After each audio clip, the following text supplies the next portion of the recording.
Good afternoon, everyone. I'm Vandy Mathis. I'm the webinar co-host here at LeadX. We offer free world-class leadership and management training for everyone, anywhere, at any time.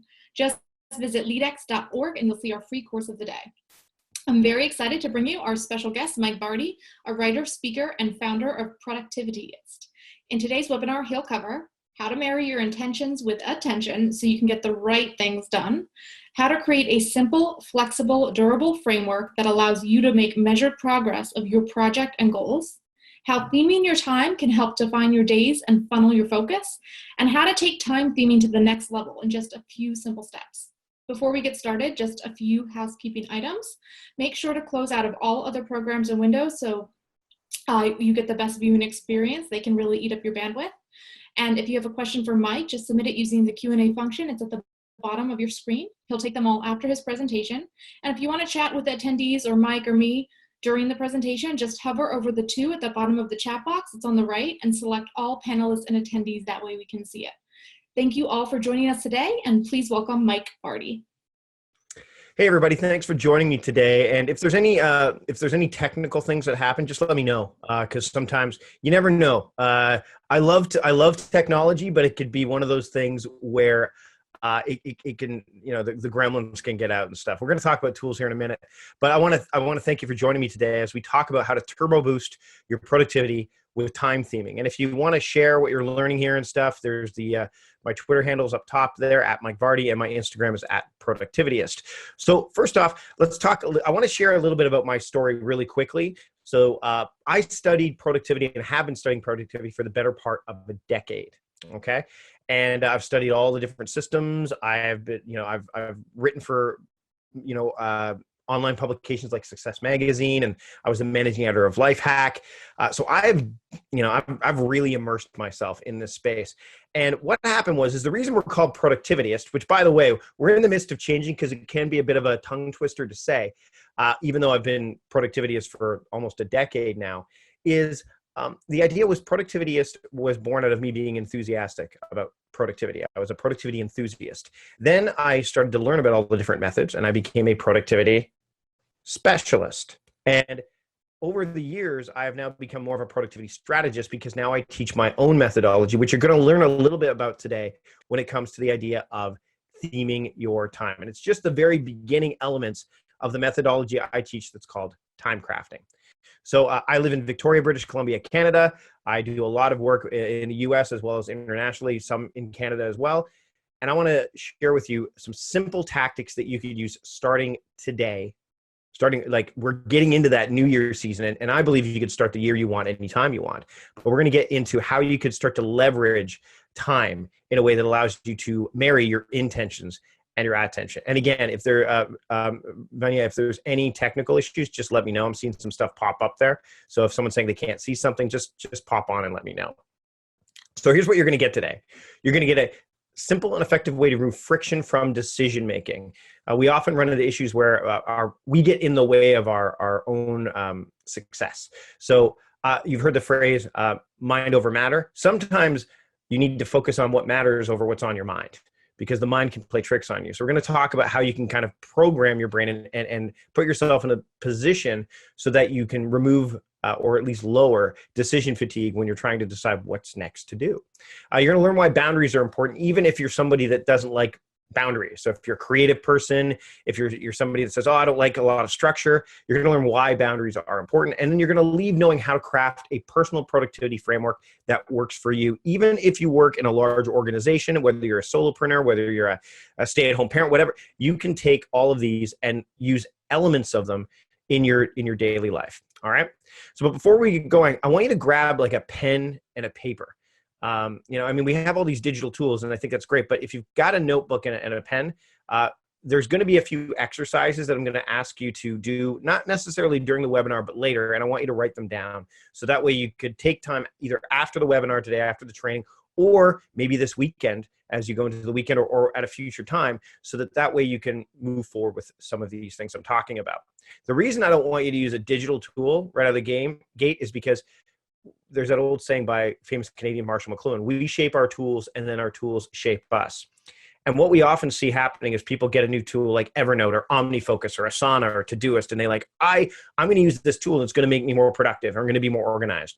If you don't have a proper framework that can translate across multiple tools, whether they're digital or analog, then what happens is the tool starts to shape what you do rather than you shaping the tool. You want to make sure that you don't rely on the tool to do the job for you.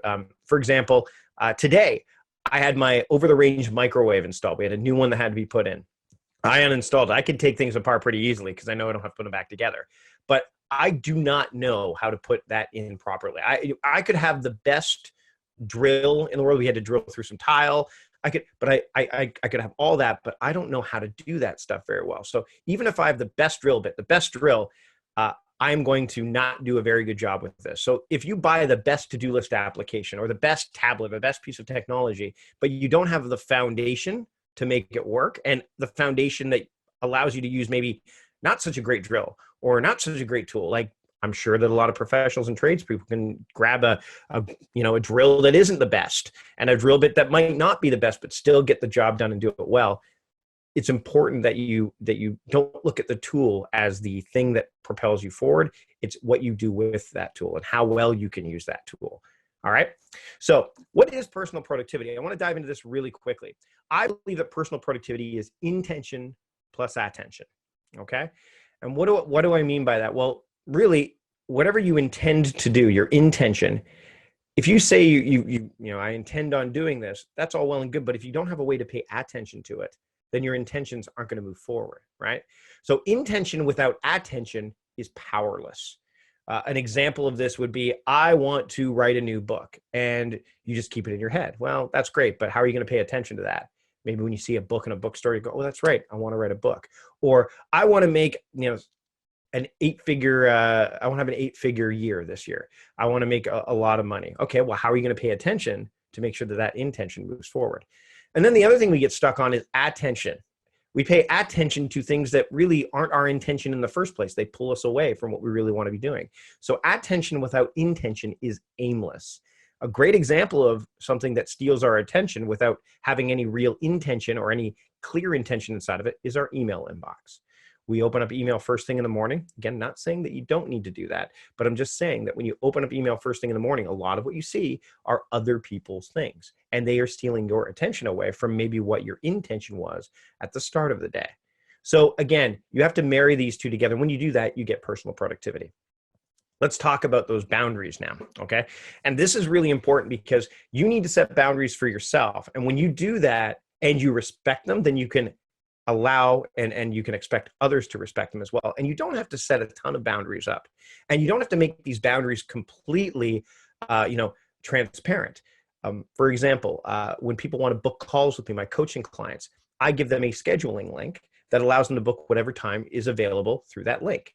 They often think, wow, this is amazing. Mike is handing over his schedule to me and I get to pick whatever I want. But what they don't see is that I've blocked out a lot of periods of time where people can't book with me. So instead of me doing the email dance back and forth, which would steal my attention, and my intention really is to make sure that they can book time with me, but not the times that I want to keep for my own work, that allows me to create a boundary. And once that boundary is set, and once it's hardened in place, it's a lot easier to respect. And I'm sure you can think of a lot of boundaries that you could set that you're not. Saying yes, saying no, there's lots of different ways. And theming your time allows you to set some boundaries. Frameworks foster freedom. When you say to yourself, well, I can't create a lot of boundaries, or I need to work in a sequential order on my to-do list. I don't really need a framework for that. I just look at my to-do list first thing in the morning and I go through it. The problem with that is, again, your work gets scattered. If you believe that you don't need to have a system in place, if you don't have a framework in place because you want to work more spontaneously, that's a problem, because the smartest, the most successful people have a framework in place, because with that framework, they have certainty. And that allows them to deal with things that are uncertain in a more freeing way, okay? So you need to set up a framework because the framework fosters freedom. And one of the best ways to do that is to theme your time. Defining your day is one of the best things you can do right out of the gate. If you just want to start with today, like a lot of people, when they look at their schedule, at their life, they say, oh man, I have these amazing life goals, right? This is what I want to do. But a lot of them are going, but I just need to get through today. Or I don't really can't get to my life goals because I just need to get through today. I need to crank through the day. Well, when you start to define your day, what that allows you to do is allows you to funnel your focus. And we're going to talk about how you can define your day. And there's several different ways you can do it. All right. Here's how I time theme though, because what time theme, when we're talking about defining your day, it actually does scale up all the way to the yearly theme and the monthly themes and what I call weekly sprints, which is a focused block of time over the course of a week where you work on one thing in particular, or your overarching focus is on one thing in particular. Then there's those daily themes, which we're going to get into in a moment. And then there's horizontal themes, which are kind of they work in tandem with daily themes. Okay. And we're going to get to all of that, starting with daily theming. Daily theming for me has been the massive game changer. And I know I've talked about this online before. I believe I talked about it with Kevin through LeadX before, is the idea that what happens with daily theming is it allows you to wake up in the morning and not say to yourself, what am I going to do today? Or what's the next action? Instead, the answer becomes a lot more binary. The answers become a lot clearer. When I woke up today is Friday, I didn't say, what am I going to do today? I said, what day is it? That's the question. What day is it today? It's Friday. What does Friday mean to me? How have I defined that day? Well, you're going to learn how I've defined all my days here in a second. But what that does is by defining that day, I can then focus on the work that's kind of aligned with that. Okay. And I'm going to walk through with you right now my daily themes. And then we're going to go through a little exercise. I'm going to ask you to do a little exercise to think about how you could theme your days as well. So I start my week on a Sunday. And the reason I start my week on a Sunday is the calendar. If you get a printed calendar, the week actually did start on a Sunday. You don't have to start your week on a Sunday, but I'm just going to start with Sunday here. So Sunday is my planning day.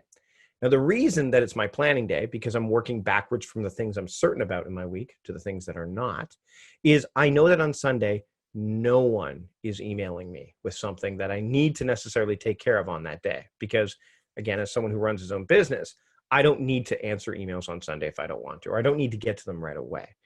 I'm not getting any coaching calls on Sunday. No one is really working on that day. And yes, I'm a parent of 2 kids, but we'll get to why I don't necessarily give this day to them.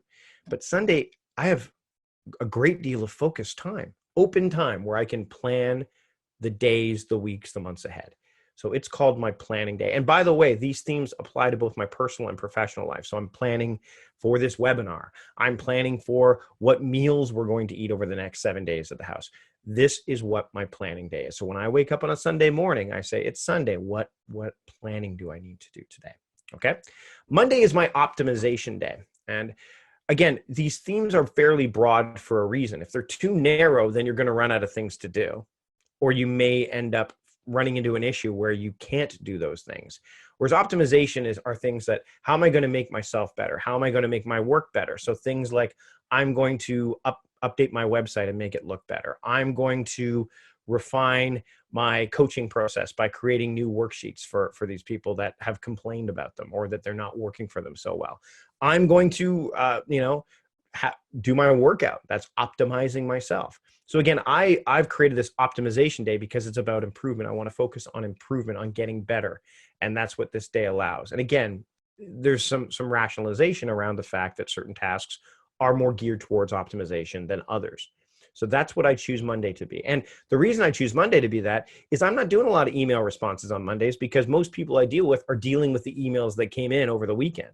So I'm not going to flood their inbox with an email or anything like that. And I'm also not doing a lot of coaching that day because most of the people that I do coaching with are busy on Mondays dealing with all the things that might have come up from Friday to Sunday.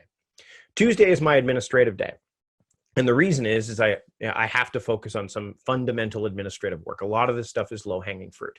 So things like I need to check analytics, which also could fall under optimization day if I defined it that way. I need to, send email. A lot of my emails go out on Tuesday. Anything that's not needing a quick response. So I have all of my focus is on administrative during Tuesday. And that day it gets pretty full of administrative tasks. The other reason I can do this is because on Tuesday, my day ends early. At 2:30, I go to pick up my kids from school. So my day wraps up early. So I'm focusing on administrative from, let's say, 9 to 2:30. And then after that, I pick up my kids. I hang out with my kids until about 8 o'clock at night. Then my wife and I hang out for about an hour. And then from 9 o'clock onwards, I don't go, what am I going to do now? I go, what administrative work can I do? I know I can clean the kitchen. I can, because that's an administrative task for me. So again, it's about defining what these tasks are and applying it to the broad spectrum of your life, not just work.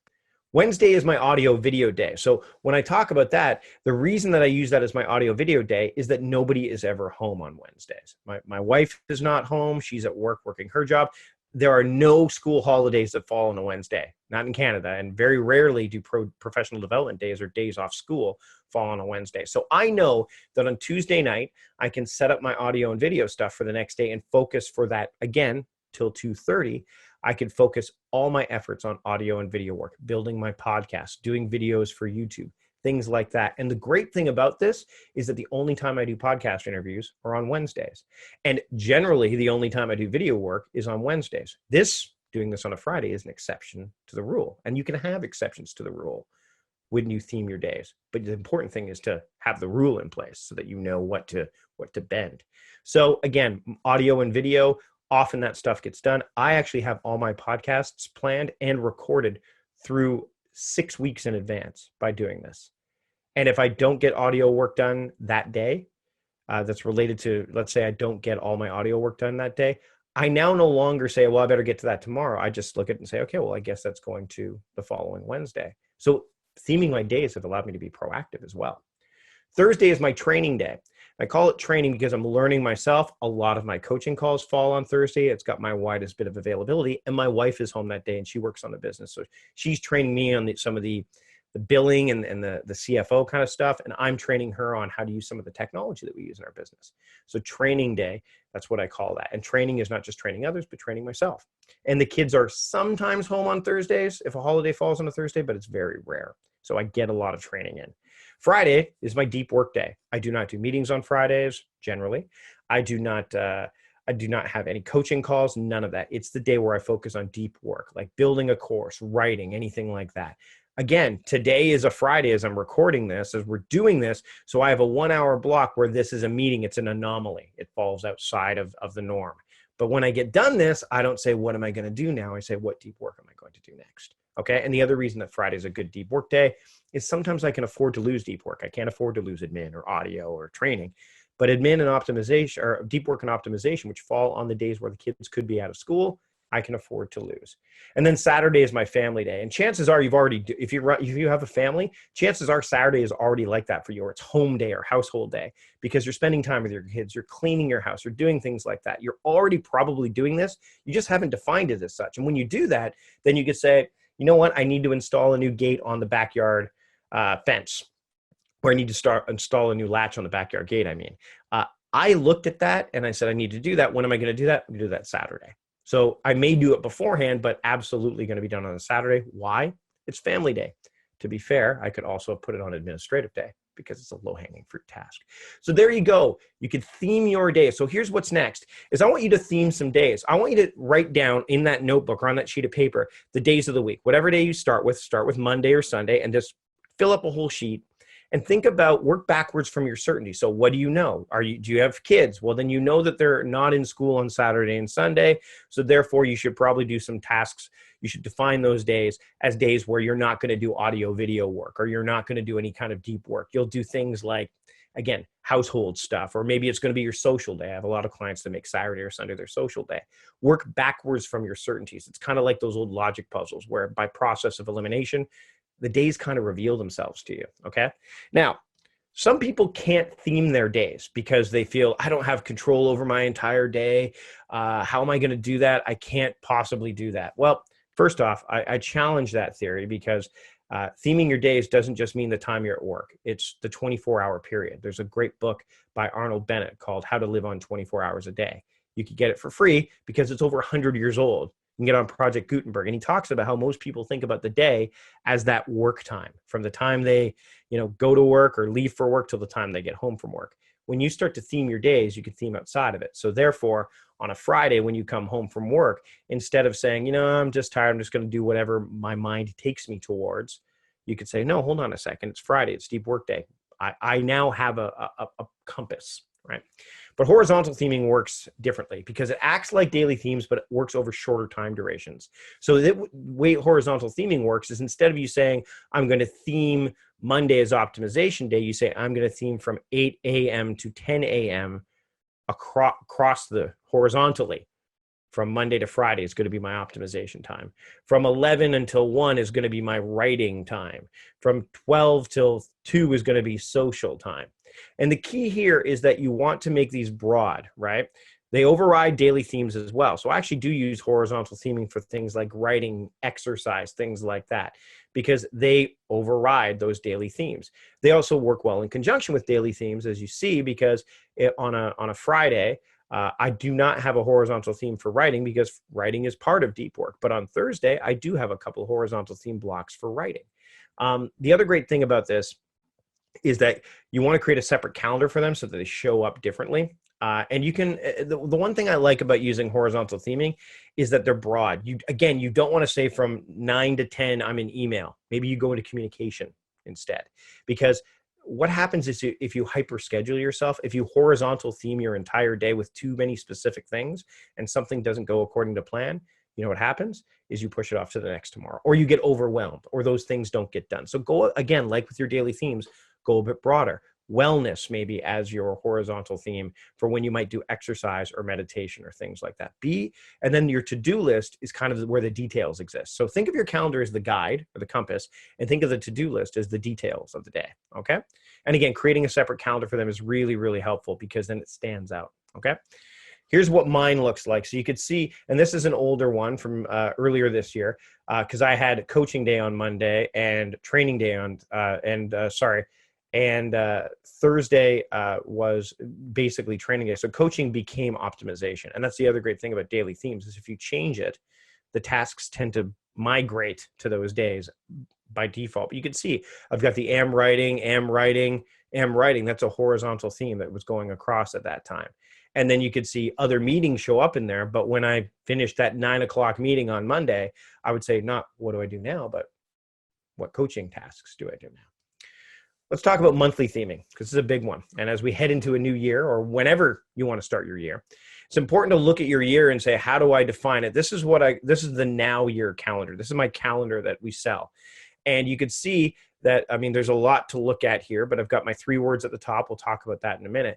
But every month has a theme, or most months have a theme. You don't have to theme every month, just like you don't really have to theme every day. You can pick, you don't have to do this in its completion either. That's the great thing about time crafting is if you do elements of it, it will work for you, but you don't have to do all 7 days, and not all 7 days have to be different. Same thing with monthly themes. You could see September, I was working on my playbook, and on October, I was working on talks, right? Well, you might take longer to work on something, so you might have to theme both of those months as, let's say, a playbook or a budgeting. I've had a client who had to work on budgeting. It took them 2 months.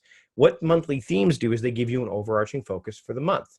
And the way these things work together is, for example, looking at September, the playbook was the monthly theme. And of course, this we're looking at earlier this year. So Friday on Deep Work Day, I would say, well, what deep work am I supposed to do? Oh, well, what's the monthly theme? It's the playbook. Okay, what deep work can I do towards the playbook? So you're, again, funneling that focus and not letting your mind grab random things just at will. You have, or without will rather, you actually have willed yourself to set this up in advance. And yes, things will come up, but you will always be able to come back to this framework. This framework will bend, but not break. So what's next here? And again, it's very similar, is I want you to take another sheet of paper and write down the 12 months of the year. And I want you to think about what goals you have in mind for the next 12 months, like what projects you want to do, maybe what areas of life you want to focus on. If you see here, I've got one where I want to focus on relationships in March. That's not a project. I always want to do better with relationships. So why, that's not going to end after March. I'm not going to say, okay, well, March is done, no longer working on relationships. But what it does is it gives it an overarching focus for that month. And you could see the reason why is I was in the Philippines in March of this year with friends and family and doing some work there, but then my kids were on spring break. So it made sense for me to focus on relationships because I'm not going to write a major book or do a major project. The project is focusing on building better relationships. And I came out of March with more connections with people, my wife, my kids, business colleagues than I ever had before. And that's because I gave it an overarching focus. So when you're choosing your monthly themes, they don't have to be solely project based. They can be based on what quality you want to have. And by the way, you can see I start my year in September. So if you look at August is my planning month. Well, that's because I want to make sure that the next year looks great. So the calendar that we offer now runs basically from January to December, because apparently most people start their year in January. So you could pick one of those up if you want. And if you, at the end of the webinar, I'll share a link with you if you want to know where to pick one of these up. It's a great wall calendar too, because I could look at this and say, you know what, I could do this. When I chose to do this webinar, I literally looked off to my right and said, yeah, I can make that work. All right, so let's go into weekly sprints really quickly here, because I want to make sure that we have lots of time, and we're making good progress here. So what weekly sprints are is they act like monthly themes, but over shorter bursts.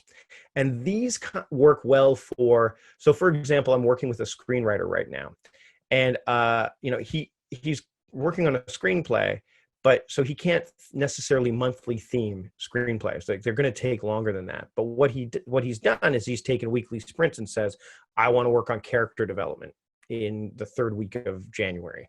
I want to work on plot structure, or dive deep into that in the second week of February, things like that. So what they do is they act like monthly themes over shorter bursts, and they override monthly themes. So I'll give you an example here, and I don't think you can see them here.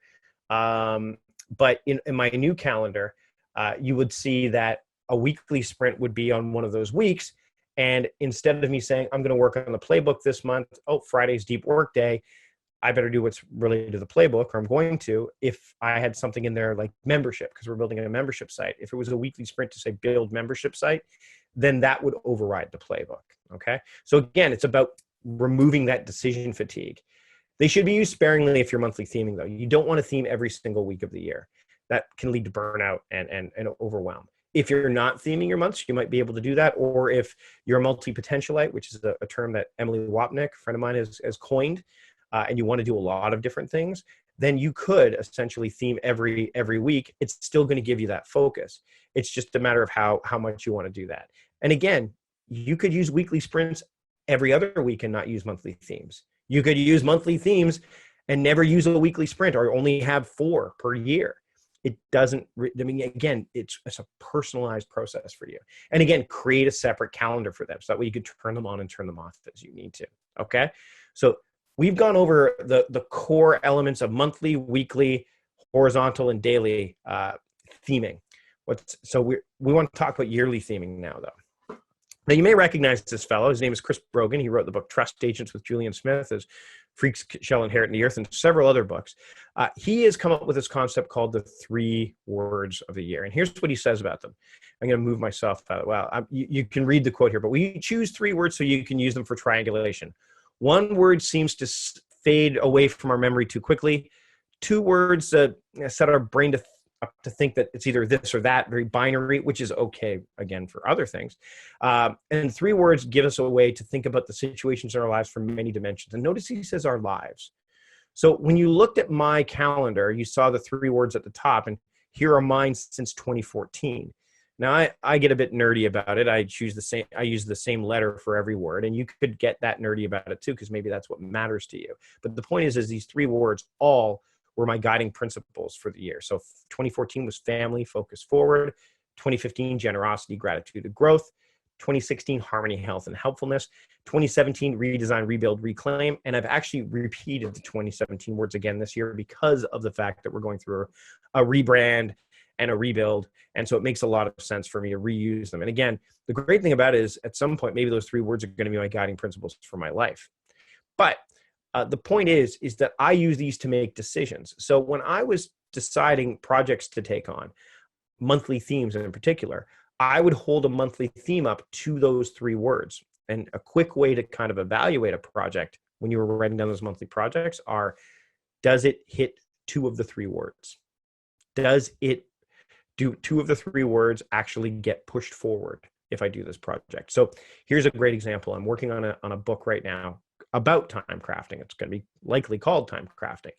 And so when I thought I want to write this book, well, Let's put it up against the 3 words. Does it hit redesign? Yes, because a lot of my work is scattered everywhere. It allows me to redesign it, put it in one place. All right, rebuild. Does it allow me to rebuild? Yeah, it allows me to rebuild the framework in a way that it's in a very cohesive place. And again, that could be considered a bit of a stretch. It might not have hit that completely, but reclaim it certainly does. I want to reclaim myself as an authority in the space. I want to reclaim my identity around the fact that I teach time crafting. So it hit all 3. And now I know I'm going to slot it in somewhere within those 12 months of the year. In fact, it's what's being slotted in for the month of December, December 2017. So again, you can evaluate projects or goals against those 3 words. So you need to think about those 3 words. That's the other exercise. So flip to the 3rd sheet of paper and start writing down 3 words. Again, you want them to embody personal and professional. So things like redesign, rebuild, reclaim. I could use that. I want to redesign myself as a father. I want to rebuild my relationships with my friends, because I've been so, as a solopreneur, you're so into what you do that maybe it's time to step outside and be around, friends that you've kind of left in the dust a bit, right? I want to reclaim myself as someone who, is a responsible, member of my community. I mean, that falls into both business and personal. So think about those 3 words and make them so that they can hit a bunch of different things. I've got a client that's talked about commit. So he wants to be better at committing, and not just committing to saying yes, but committing to saying no. Another client has chosen, gratitude was one I did. They want to have a year of gratitude. So everything that they do, will it allow them to display gratitude? Will it allow them to feel gratitude? Again, these are a little bit easier to put together than vision and mission statements, because you can remember 3 words really quickly. If you know your vision or mission statement off by heart, you may not want to use these. You may not need to use these 3 words, but you've got all of these elements of time theming in one place now. Okay. So we've talked about the yearly words. We've talked about the monthly themes. We've talked about daily themes. And then we've talked about the more advanced horizontal themes and weekly sprints. But I want to kind of get back to boundaries a bit with one more thing before we jump into questions, because we've got a good chunk of time left here. And this one is kind of like the building block of all of this, because we talked about frameworks and boundaries. And ultimately, when you're choosing your daily themes and you're choosing your monthly themes, you're doing all this stuff, you're setting up, these consistent rituals, these habits or routines. And these are really, really critical. I like to think of routines as the end pieces of a jigsaw puzzle. So if you've ever put a jigsaw puzzle together, you know that the easiest parts of the puzzle to put together are those edge pieces, the pieces that fit on as the border around the puzzle. In fact, I think it's often a delight when you open a box and you dump it out and there's like 8 middle pieces that are kind of stuck together, and you're like, oh, good. I'll set those aside over here because now I know I can use them later when I've filled in more of these parts.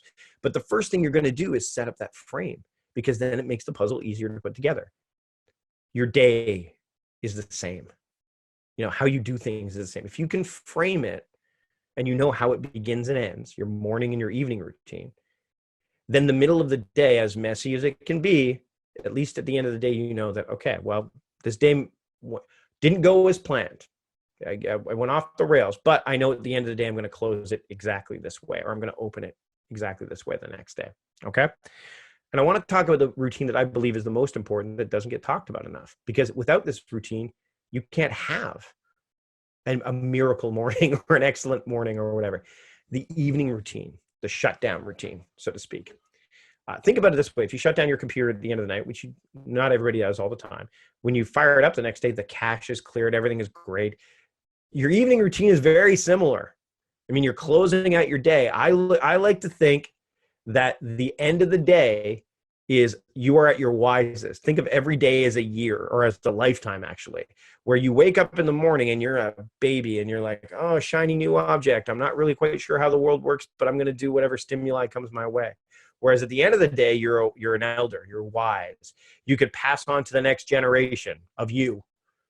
Hey, this came your way. You may want to take a look at it. Or you know what? This distraction that keeps pulling you away, you don't want to deal with that. And then you take a look at it as the newborn and go, oh, okay, well, thanks, ancestor me, for putting this in place. And the evening routine allows you to do that. So here's what my evening routine is.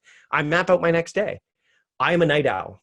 I am better in the evenings than I am in the mornings. If I don't map out my next day the night before, the next day doesn't go so well, right?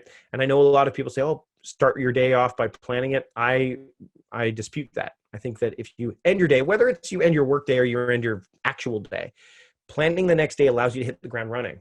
If you're a morning person, you should be off to do that most important work right away. Not let's plan it out and strategize. Because chances are by the time you get that done, other people are already starting to command your attention. I also write in my journal, kind of like that letter that my elder self leaves to the newborn self. It also allows me to not do a review, let's say every single week. It allows me to kind of course correct daily. Think about it as if you're a Star Trek fan, the captain's log. The captain's log is always this. Here's where we were. Here's where we are now. Here's where we're going. That's what my journal really is. Very simple. You could make it as elaborate as you want, much like time crafting. You could say, I'm going to add all these elements, or I'm just going to write down, I'm just going to free write whatever. I leave my office and close the door. Because I work from home, it's very easy for me to jump back into my office at any given time. But once I close that door, once that visual trigger is there and I'm not inside that, I'm not on the other side of that door, I know my day is done. Okay.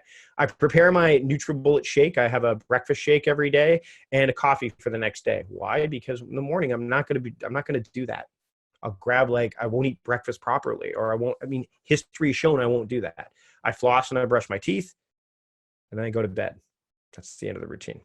So by doing that, when I get up the next morning, this is exactly what I do. I splash cold water on my face. Jerry Seinfeld talks about this too in his Don't Break the Chain ritual. He actually splashes cold water in his face 3 times exactly. Lately, what I've been doing is actually we have a rain shower, so I just duck my head under and let it just run down the back of my neck, and that wakes me up. I make coffee. I make the shake. I read for 25 minutes, and then I do my priority task first, which I would have indicated when I mapped out my next day. And then that's the end of the routine, and I move on with the rest of my day. So my puzzle is clear. And I do this no matter, the only thing that alters is making the shake. Even when I'm traveling, I can do all of this. Leave office, close door, close laptop. Prepare shake and coffee for next day. Get the coffee machine ready in the hotel room, right? Here, I can do all this stuff, except maybe make the shake, in which case maybe for travel, I grab a protein bar that comes with me or whatever. All right. So what's next? Build some routines.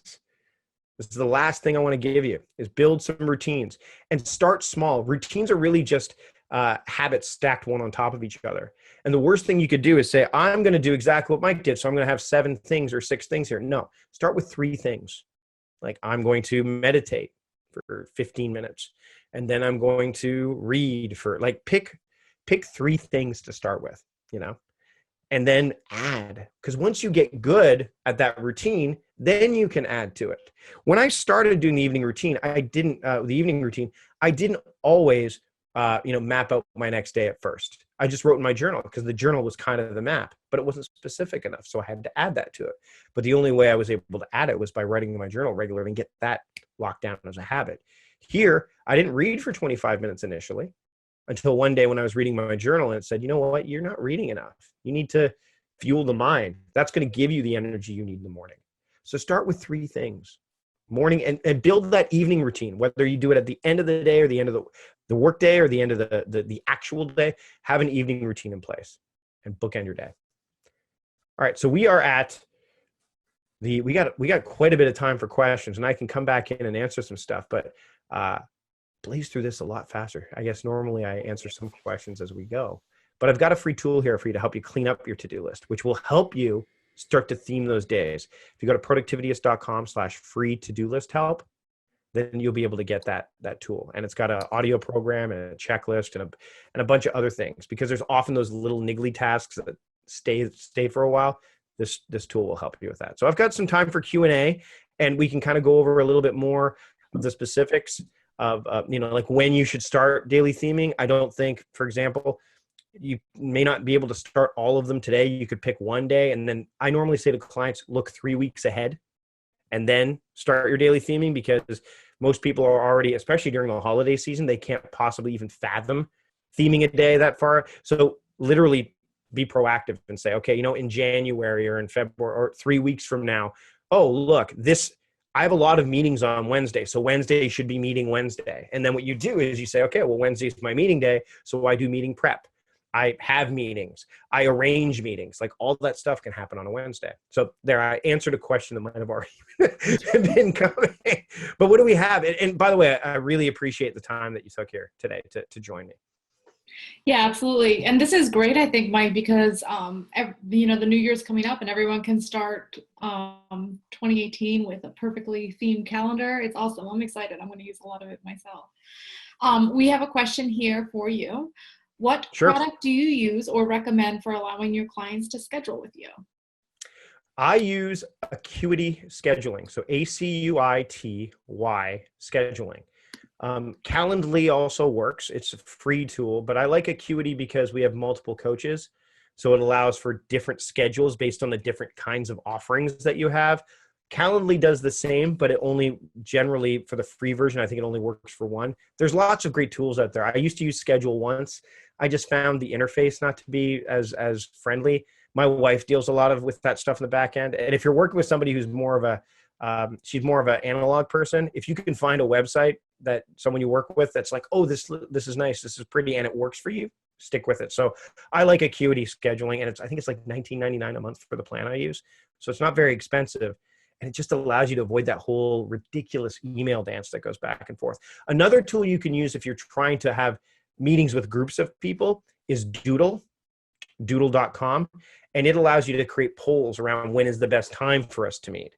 So that's helpful. If what I would use that in tandem with is if you're in charge of a group of people, look at your daily themes and go, okay, well, I like meetings on Wednesdays. So I'm going to create a poll around the next, say, 3 Wednesdays. And when can we all meet? And then what that does is you're giving them the element of choice of multiple Wednesdays as opposed to multiple days of the week. So think about it that way too. Yeah, I used to use Doodle when I would manage a board of directors and try to get everybody to do their board meetings and select the right day. So that was really cool. And we use Calendly now. And the thing is again, if you have like a situation like that's a great example where it's like, but Mike, I can't get everybody to meet on a Wednesday. Well, then you know what? If you have a meeting on one of the days that isn't one of your meeting days, that's just the anomaly. That's the exception to the rule. So, I mean, again, today is a great example. You are everyone here today, you're the only people I'm talking to all day. Like that's it. There's nobody else because it's my deep work day. So, I mean, I had a friend that said, do you want to go out for coffee? Nope. Like it just allows me to create that no, sorry, tomorrow. But then I give it, well, what about tomorrow? Tomorrow's my family day and friends are kind of like my family. So why don't we do it tomorrow? It's like, yeah, absolutely. So again, it's that boundary. It allows me to say no and yes, but gets me way better at saying no. That to me is really, really powerful. Yeah, that's great. We've got a couple more questions here. If you have one for Mike, just submit it using the Q&A function. That way I can see it and we'll get that over to him. Bridget is asking, any recommendations for setting themes when you are not an entrepreneur or self-employed, but when your larger job activities are set by your boss or your board of directors? So I work with a lot of clients who are subordinates and work with varying groups of people. I used to work at Costco and I was middle management. So I was the guy who ran the food court, where you get the hot dog and pop for really, really cheap. And I had management in my warehouse. And then I had management because it was a department for all of Costco that was outside of Costco. So I had several different directives to follow. What I would look at are the aspects of your job, the aspects of your role. So for example, if you are a marketing rep, right? I would say that, again, remember, daily themes are about overarching focus. They're not about absolute focus. They're about overarching focus. So maybe one day you focus implicitly on social media as a whole, right? If that's what you do. Or maybe you focus in on one platform. So Monday is Facebook focus day. Tuesday is Twitter focus day. So you could pair it up with alliteration. Wednesday is, I don't know, there's no social media that starts with W that I'm aware of. Maybe WordPress. Maybe that's where you do your blog. Yeah, WordPress day. Thursday is, again, maybe Thursday could be Twitter day again, because maybe that's a thing that you're doing, right? Or webinar Wednesday, right? Like, I mean, you could do that if you want to be cute about it, or you could say, you know what? I'm marketing. So Monday's about outreach. Tuesday's about email marketing. Wednesday is about meetings. Thursday is about, prospecting, right? So you could do it that way. And then, yes, when you you're going to find patterns in what you people send your way. Like we have meetings every Monday. Okay, well then that's a certainty. You run with that. Or we every third week we have a report that's due that's related to this. Okay, well then maybe every second week of the month should be a weekly sprint to help you get that report ready. The idea behind theming allows you to be task oriented rather than time oriented, which seems weird to say, but because you've already kind of determined and defined your day, then you can funnel your focus on the tasks that you need to do, so you could be more deliberate and be more intentional about what you do. So instead of you working towards urgency all the time, which we do have to do, let's face it, like urgency is part of life, but it allows you to focus on important things as opposed to forcing you to focus on what's urgent all the time. So I would look at the roles or aspects of your job. And then, because there's going to be a way to do it. Either you can get really, really specific, like I said, Facebook, Friday, or you could say, social media Friday, email marketing Thursday. And again, I'm just using that as an example, but that's how I work with clients on this. And when you get out of your own way and get out of your own head and start writing this stuff down, the solutions often present themselves. And remember, you don't have to theme every day. You could have a day called Triage Thursday where it's all about you just getting all the crap out of the way that's there. I've had that. You could do that. So think a bit outside the box, right? Remember what I said earlier, that, mind over matter? Well, matter over mind, what matters? And then get your mind out of the way. Because the mind would love to, there's those two parts of our brain. If you read Charles Duhigg's The Power of Habit, there's the amygdala and there's the prefrontal cortex. The amygdala really just wants to, fool around, feed, and flee. Like really, that's all it wants to do. And it will find every opportunity to do this. And the prefrontal cortex, they're at war with each other. So when you have a question like, what's the next task or what's the next action?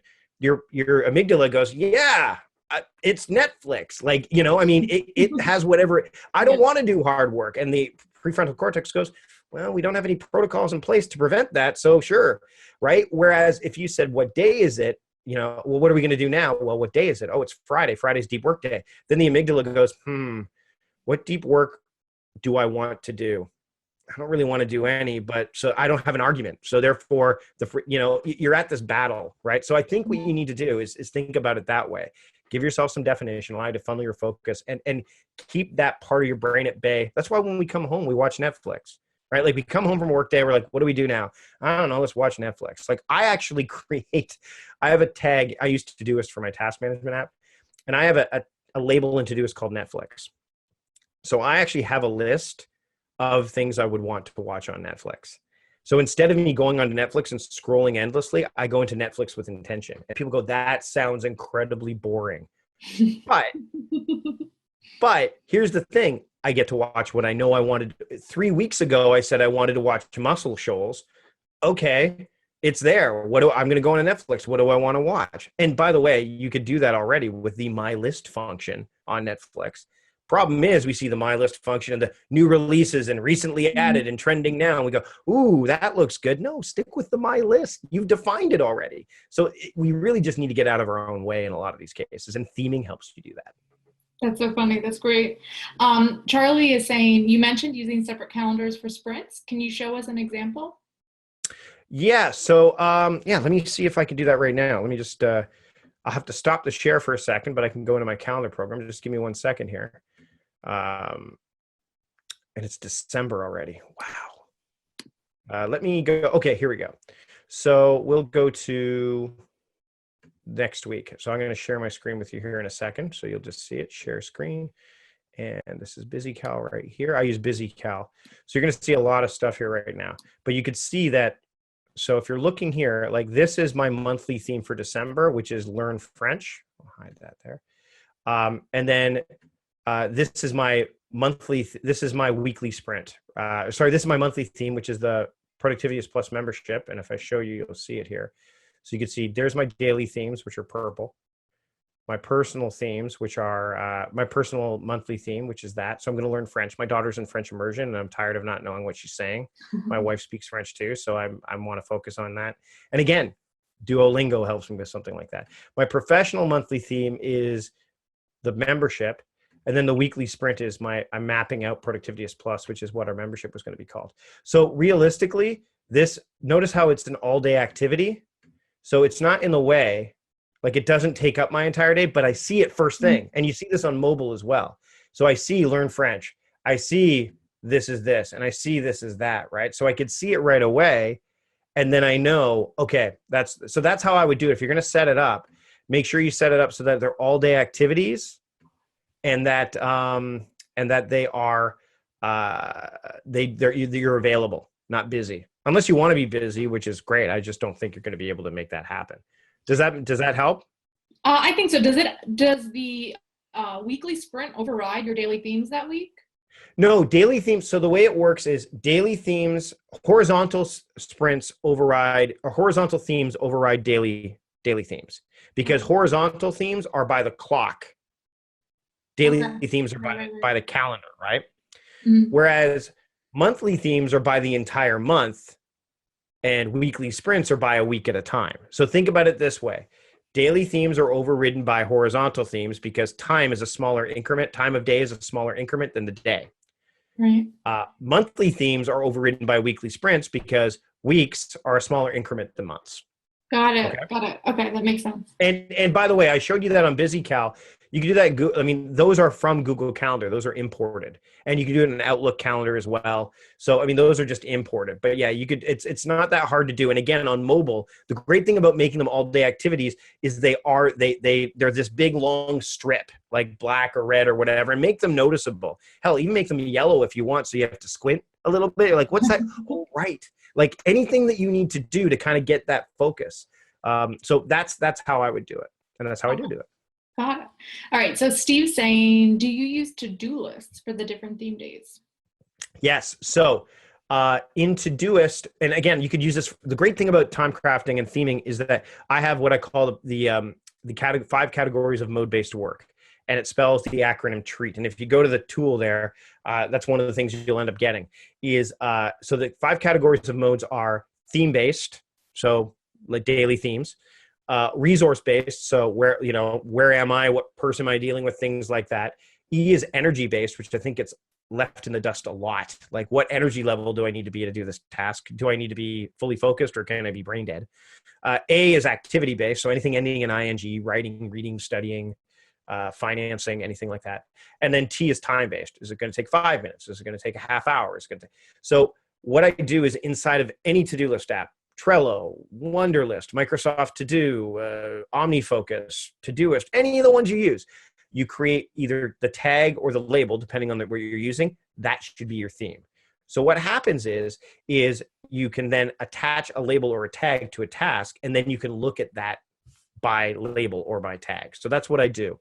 And in Todoist, which I can't show you right now because there is some sensitive stuff in there, but what I do is I have a filter in Todoist that says Focus Mondays, and it's anything. Actually, there's 2 of them. Focus Mondays next 30 days, which is anything that has the optimization label on it that's scheduled over the next 30 days. And then I have one that just says Monday Focus, which has everything that isn't scheduled as well. And what's cool about that is is if I've accidentally scheduled something on a day that's not that theme, I could see it and put it on the right day, right? So, and again, the great thing about like a tool like Todoist or Asana is that you can have multiple tags. So if something is deep work and it's optimization, or it's deep work and writing, I can have both those labels on there, so I could see them multiple ways. It's about I just finished interviewing an author, Mary Lamia, about her book, What Motivates Getting Things Done. And everything we do is driven by emotion. That's what she says, and I totally agree with that. And so we often say, what do I feel like doing? Well, you want to be able to answer that in a way that doesn't feel like you're compromising yourself along the way. And by saying, what do I feel like, if you pre-program yourself to have these theme days, you will automatically start to be like, every Wednesday, I'm just ready to go for video and audio. It's just because I've been doing it for so long that's where I'm at. So yeah, you can create, and again, through some of my work, you'll see like, here's how you can time craft inside of a Todoist. On paper, you could do it too. I have what I call the daily map, which is mode, action, project. So you just say, okay, here's the actions and then what mode you need to be in. And the mode could be theme-based, optimization mode. I need to be in admin mode. And then you can just sort your tasks that way, because too many of us go task 1, task 2, task 3, task 4, task 5, but that's ineffective if your task 1 is about email and task 2 is about, jumping on a webinar, and task 3 is about going for an errand. Like, you're going to be going all over the place. Whereas if you can group them by these modalities, which is not unlike, what getting things done does in a certain respect, I just find that this is more a human approach as opposed to a clinical or technical approach. Does that help? Yeah, that makes sense. A lot of sense. So we've got a question here from Anna. How do you deal with your routine while you travel? I travel a lot and it destroys my routine. Again, I talked about the routine, the morning and the evening routine. So so I just came back from London like 2 weeks ago, and I'm off to New York in a week from in 8 days. So I'm going to New York for like 4 days. So again, you have to make the evening routine for me. And if we're talking about routines, this is where we'll start. The evening routines, I've made them so simple that I could do them anywhere. But if I'm talking about the daily routines, which I think is probably what you're talking about, is the theme days, is how can you keep a theme day while you're traveling? Again, because I've labeled these tasks accordingly, like audio video would be a great example, right? I can't record podcasts next Wednesday because I'm going to be on an airplane. Like, I just can't do it. But I have show notes that falls under audio. I have video stuff that I could easily go onto YouTube and do some stuff on YouTube. I could edit video because it's going to be on my laptop. Can't record any. So it's about, before you go traveling and saying to yourself, okay, Monday's optimization day. I'm going to be in New York. What can I do? What optimization tasks can I do when I'm there? And I see everything that's labeled optimization, and I cherry pick, because now I'm cherry picking off a list of 40 things. And it can get that big, as opposed to a list of 300 things. So it's a lot easier for me to go, well, I can't really run because, I don't like to run in New York, so that doesn't count. I can't do this. Oh, but look, I could do this, and I can do this, and I can do this. So that's how you do it. And once you start theming your time consistently, when you travel, you're going to prepare yourself in advance anyway. Like, I don't have any podcast recordings happening while I'm gone, but I don't need to because I'm that far ahead. So instead of pushing things off to the next tomorrow, the next tomorrow, the next tomorrow, the next tomorrow, you're pushing them off deliberately to, okay, when's my next audio video day? When's my next deep work day? When's my next admin day? So it does require discipline and resilience, but once you start doing this, you can start to, like I said, identify and pinpoint, okay, I'm on the road. I can't record podcasts. I can't do this, but I could do these show notes, or I could create this artwork, or I could, email possible future guests, or there's lots of things you can do. And I love, by the way, airplane mode is my favorite mode because it is the last place on the planet when you're above the planet, which is kind of ironic or funny, is that it's the one place where if you say I'm going to be in the air, I'm going to be flying, people go, okay, well, I guess you're not going to be able to respond to me. Every other time, people, whether it's a weekend, people are going, well, what do you mean? You can't, and that's where you find out where boundaries really exist. So when I'm on an airplane, people are like, oh man, I'm going to go on the internet. I'm like, I am staying off the internet. Like, I'm going to read, I'm going to do some deeper work because there's no one there that I throw on my Bose headphones. So no one's talking to me. I dive into the deep work because I know that for the next 3, 4, 5, however long, no one will be able to reach me, and no one is expecting to reach me. So that's another airplane mode is a great mode for that. That's why I actually have a mode, an activity mode called traveling. So it's one of my activity-based modes. So when I am traveling, and this might also help you, is I look at that mode sometimes. Instead of looking at my daily themes, I go, okay, well, there's no audio video I can do on Wednesday. Well, where am I? I'm in New York. Oh, I'm traveling. Okay, what are all the things I can do when I'm traveling? Oh, look, I can go to the and Todoist is great for this because Todoist has geolocation. So I've been wanting to go to the Frick Museum in New York for 3 years. Somebody on a ferry from Seattle told me, oh, you've got to go to the Frick Museum. I added it to Todoist, and I said, the next time I'm in New York, send me a message. And Todoist, because it's on my mobile knows where I am. As soon as I land in New York, it pops up with a notification. Hey, you want to go to the Frick Museum? I never have to remember that I want to go to the Frick Museum because Todoist remembers it for me. And then I can decide, am I going to go? Am I not going to go? So those are two answers. Either A, look for those tasks that you could cherry pick that are part of your daily themes, or work by mode. I'm in traveling mode. What are all the traveling things I can do? Thanks. That's great. That's great. I like the airplane mode. We should use that for our deep work days too. Just turn it on, even though we're not there. Yep. Yeah, absolutely. There are days where I will flip, and it's not hard to put it on. You flip the thing up, you hit the airplane, and you're done. Yeah, definitely.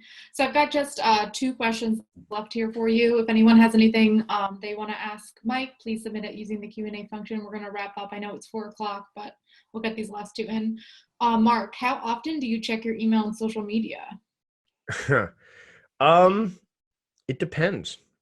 On Tuesday, I'm checking it more relentlessly because it's my administrative day. On deep work day, I check it twice.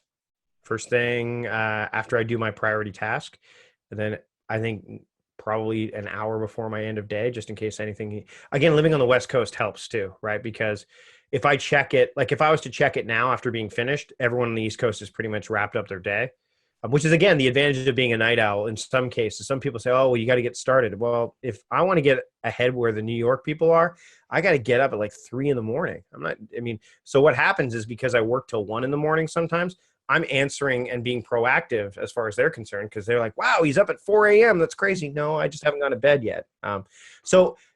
I use tools like Newton has a great tool called Send Later, and Gmail has that. So if I'm answering emails after hours, after my boundaries hours, I will then send it so it looks like it's going the next day. I would, on average, yeah, it's great. Because remember, when you send an email, it's not just what's in the message. The subtext also sends a lot of messages. If you reply to an email at 1 a.m. and you don't post date it to when you're actually supposed to be working, that doesn't just send the message, it sends a message. Hey, I'll answer email at 1 a.m. I'm available. Mm-hmm. It's a really, you're like, well, no, that doesn't, but subconsciously people will, if you send your boss a message consistently at midnight, 11, they're going to go, well, I can respond. I can send an email to Mike and he's going to respond. He's checked. So again, I don't think it matters how often you check email when you theme your days, because if you theme your days, then you could say, okay, Tuesday's when I'm going to dive in. I think less is always better because you could batch it. And I think batching is important. Maybe a horizontal theme for communication, like I talked about, would be helpful. But I think it's important to think about, okay, I don't want anyone to think I'm working past 5 o'clock. So I have a rule that at 5 o'clock, I'm automatically sending that email the next day at whatever time I want to make sure it's sent. So again, deep work day, I don't check it at all on Saturday, and I don't check it at all on Sunday because that's a boundary I've set. So you got to figure out where your boundaries are and then leverage them. Don't look at them. That microwave I got installed today, I know this is a bit of a offshoot. That microwave I got installed today is just a little bit, it fits in the slot perfectly. We have custom cabinets, but it's just a little bit too wide so that when you open the door, it only opens up like 3/4 of the way. So it's not an issue for us getting things in and out of it.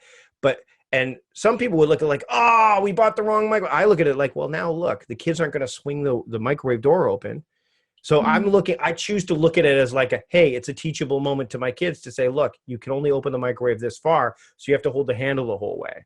So now all of a sudden we don't have opening and slamming of the microwave anymore. It's all perspective, right? And optics. And I think that's a lot of this has to do with that. So again, pick your boundaries. And then if you want to check email 5, 6, 7 times a day, that's fine, but be deliberate about it. I'm a big believer in going to email with missions rather than questions. So don't look at the new shiny emails all the time. Maybe have a rule in place where you look at your bosses or internal emails, but go into like, okay, I'm going into email mode right now. What are all the tasks I've labeled that say email? Oh, I have to email, I have to email Danya about this. I have to email my wife about this. I have to email this. Then it's your intention.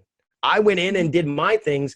I mean, you wouldn't, when you open a fridge and you've got the new carton of milk and the old carton of milk, you're not going to go, oh, new carton, new milk, I must drink that first. No, you wouldn't do that. You would drink the old milk first. But in email all the time, we go, oh, new. And then the older emails just slowly make their way down until they're expired. Mm-hmm. And if you've ever smelled expired milk, it's not good. And the wrong email that gets expired is also not good. Yeah, definitely. Okay, this is the last one for you. Emily says, love that yearly wall calendar. Where do you get that? Aha. Okay. So I've got the ability to throw this in the chat, right? Yeah. So let me go to the chat and I will drop it in there. And I believe, I'm going to go to my Google right here. And it's called the Now Year calendar. And it's right now it is, oh, and of course it's not letting me do it. Productivityist New Year. I'll just find it real quick. Because it's spelled new, but the French spelling of New Year, that's why I have to learn how to speak French. Um, it's basically, and when you go there, I'll put a link in here right now. You want to, by default, it's choosing the fall calendar. So there it is right there. Newyear.net products now year. And you could buy a tall version, which is the one that you might want to put on the back of your door, or you could do the wide version. Now it is a paper calendar, so you can't, like, it's not dry erase, but what you can do is get like a frame from IKEA or something like that and just frame it, and then you can use it as a whiteboard one if you want. But I love it because I've got my daily themes in there. It's got a little corner. You couldn't really see it, but it's got a little corner box where if you're journaling every day, you could mark that you did it, kind of like the don't break the chain mentality. And what I do is if at the top of each column, so if it's the tall one, there's 2 columns, and if on the wide, it's 3. If you've changed your daily themes, you can rewrite them in. So that way you could see it right up front. So, and it's got a legend, so you can choose different colors and all that stuff. So we've been building it for the past 3-4 years. Next year, we're doing a redesign, probably going to be dry erase next year, but there you go. And make sure you choose the 2018 start date, because right now the 2017 ones are still there. But I love it. We've sold more this year than ever before. So that always makes me happy because it's helping more people out, and I'm seeing more of my calendars in the wild. Yeah, that's great. That's very neat. I want to get one myself. Well, thank you everybody so much for joining, and thank you, Mike, for so many great ideas. I can't wait to start implementing them. Awesome. Remember, go ahead. Thanks so much. Yeah.